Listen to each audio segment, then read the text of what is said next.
A day in my life. Good morning, नमस्ते everyone. बिहानै इट्टा बोकेर छतमाथि लानु पर्यो।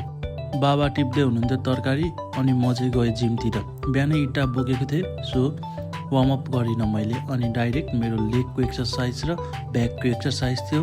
सो त्यो दुइटै सेट कम्प्लिटली मस्त हानेर म चाहिँ एकछिन रेस्ट गरेँ अनि त्यसपछि बिस्तारै घरतिर म निस्किएँ। जिममा गर्मी भए पनि बाहिर चाहिँ शीतल थियो है आज। अनि घर आएर खाना खाएर म चाहिँ अफिसको लागि निस्किएँ।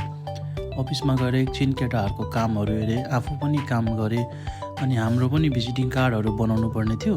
सो त्यो पनि सकेर आज चाहिँ दही चिउरा खानु मन लागेको थियो अनि माथि गएर दही चिउरा खाएँ। त्यसपछि करिन बाहिर म जानुपर्ने थियो ल्यापटप बनाउनको लागि, बनाउनु भन्दा पनि सर्भिसिङ गर्न भनौँ न। अनि जेन्युन कम्प्युटरमा गएर ल्यापटप सर्भिसिङको लागि दिएर हामी चाहिँ एकछिन गफसफ गऱ्यौँ। बाहिरको वातावरण हेर्दै मस्त गाडीहरूको दाम सोध्दै बुझ्दै गफ गरेर अनि ल्यापटप लिएर finally we came back to office.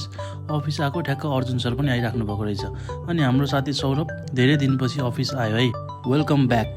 अनि अर्जुन सरले फाइलहरू हेर्दै हुनुहुन्थ्यो। त्यसपछि हामी चाहिँ बाटो निस्क्यौँ।